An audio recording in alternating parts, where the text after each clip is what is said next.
technology, dude. Google Maps. You can drive virtually, driving for dollars. And in the Omaha market, Omaha's a smaller market for sure. But Google just recently came through there last summer, summertime, and remapped a big chunk of Omaha. So with Omaha being a smaller market, the reason I say that is they're actively in big markets. They're always updating the Google map.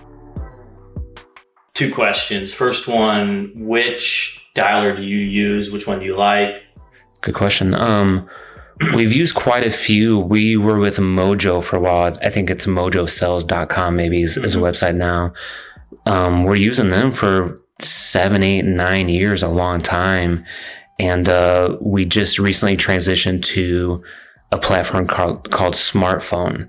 So it's smart without the A, but smartphone.com, which ties into Podio, which is our CRM. But with Smartphone, you can dial 4 lines at a time. You can reach a lot of people, and how it directly integrates with Podio is kind of the main reason that we switched over. But dialers are definitely, if you're doing cold calling, cold outreach, are the way to go. Otherwise, you're taking your cell phone, you're manually dialing a number, letting it ring 4, 5, 6, 7, 8 times. If they don't answer, voicemail hits, you're leaving a 30-second voicemail, minute voicemail, whatever that was, and then you're moving on. So each contact that you're reaching, if they're not answering, that's an easy minute of you spending time waiting on the phone, where a dialer is dialing 4 numbers at a time, and whoever answers first is the one that you get connected to. So efficiently, you can get through big list of people. And at the end of the day, sales, as in any industry, any niche, is a numbers game. The more you can outreach, the more numbers, the higher likelihood that you'll get leads. So dialing, if you're doing cold calling, is definitely worth investing in a dialer. And anymore, dialers are fairly cheap.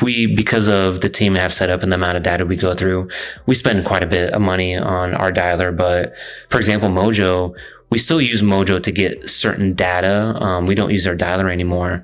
But not too long ago, I was looking at Mojo, and I think their dialer is $80 a month. There's like a $10 account fee for you to have an account, and then to get the dialer on top of that, it's $80. So for under $100, you have access to a dialer where you can, I think with Mojo, you can dial 3 at a time.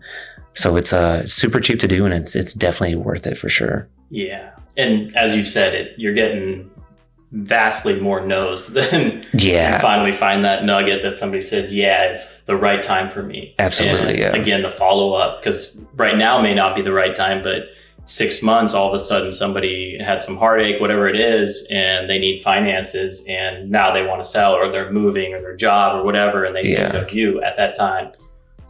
Sales in general, but in particular within this industry. Second question I had for you was how you find these lists. Oh, dude, wow. It's like you were just in my brain. I was gonna ask myself a question, how we find this list. Yeah, all of a sudden there's just this magic list that we call, and now Mark's calling you to go bother you to go sell you. Dude, for sure. So like dialers and just technology in general, there's a lot of data out there. Obviously, data is the name of the game anymore. Data is where all the money's at with all these platforms like Facebook and Google and TikTok and whatever else. So data is anymore easy to get. There's places called like propstream.com, ListSource. I could go on and on. A lot of places to get lists. So the list that we get can be like absentee owners, just means somebody that doesn't live in their property. So more than likely that property is a rental. So there could be a chance that they want to sell that property. Maybe they just evicted a tenant, which evictions is a specific list that we go after. We monitor court filings, because when you file for an eviction, you file it with the court, and that becomes a recorded document at a certain point. So we'll search for evictions. We also go after people that have owned properties for X amount of years, let's say 20 plus years. So we know that they more than likely have a bunch of equity. And again, these lists that you can pull, you can pull mortgage data to see what mortgage they have on the property. But people have owned it for quite a while, that more than likely the property may be paid off. And then more than likely, if they've owned it for 20, 30 years, they could be getting at the point in their life where they just want to sell the property, cash out, be done, go on vacations and whatnot. So online, yeah, if you go to a data provider, again, like ListSource, PropStream, again, there's 100 of them. Any one of those, you can really dive into what you're looking for and whatever state that's in, whatever city it is. It's pretty intriguing, fascinating how much data there is out there about you that you don't know about. It's scary. Yeah, it's nuts. Yeah, absolutely, man. Yeah, it just reminds me randomly of sometimes you'll be talking about something with a friend, and then all of a sudden the next day you're on Facebook, and that thing you're talking about with a friend, all of a sudden you're getting ads on Facebook about that thing. 100%. Yeah. Not even you were searching it. That's what's scary about it. You had a conversation, and all of a sudden you're getting ads. And to be fair, it's great, spot on. It's like, cool. Absolutely. They're doing their job good. It's terrifying how you listen to my conversation. Yeah, and it blows my mind because that's been going on now for a while, and it blows my mind that legislation, higher ups in government hasn't caught on to it and has cracked down on it. Yeah, absolutely. It's been ongoing for a bit. It's nuts. That hidden privacy policy that no one reads and just clicks on it. Yeah.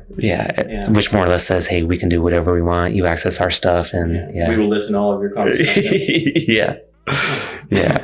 And then I'd say kind of to round out the direct to seller, driving for dollars has always been a great list for us. Yeah, that's a good point.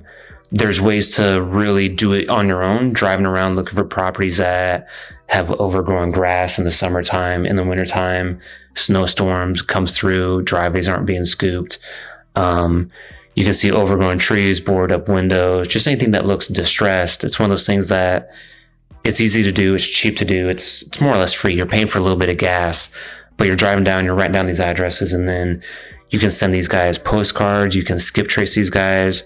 By skip tracing, you can go online, and a lot of providers that will provide skip trace info, which is phone numbers, mailing addresses, things like that.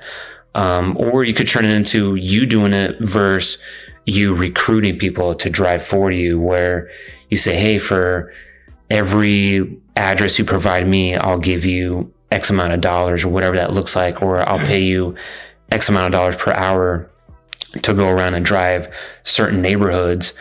So it's definitely a great list because you can search for violations against the house. Like if the city's come in and has tagged your house as having overgrown weeds, peeling paint, things like that, the city can tag you.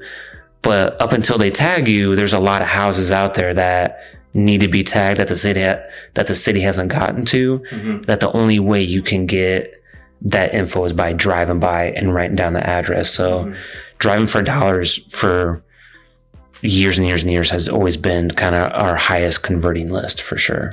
And you also know that market. You can see the neighborhood. You say, wow, this area is turning, or I love this neighborhood. If I can find a place here, I know everything about it. I'm down the street, or whatever the case may be. You know it because you're driving it, you feel it, rather than just an address in an area that you can now Google search or whatever the case may be. So a lot of merit and value out of just being present and understanding the market. Yeah. Using Google search technology, dude, Google Maps, you can drive virtually, driving for dollars. And we're in the Omaha market. Omaha's a smaller market for sure. But Google just recently came through there last summer, summertime, and remapped a big chunk of Omaha. Mm-hmm. So with Omaha being a smaller market, the reason I say that is they're actively in big markets. They're always updating the Google Maps. You always see cars out there driving around. They're constantly, if you look up your house or wherever you're living at, if you look it up, oftentimes you're going to see imagery of your house from within the last year or few years. Yeah. But since they're always updating it, you can sit at the house. It costs you $0 besides paying for internet, and you can do driving for dollars through Google Maps, which is it's pretty fascinating. Yeah, it's incredible. Nuts. Yeah. And the resolution out of it, you can look at it, man, that's my house. Yeah, there's me. Yeah, yeah, right. Absolutely.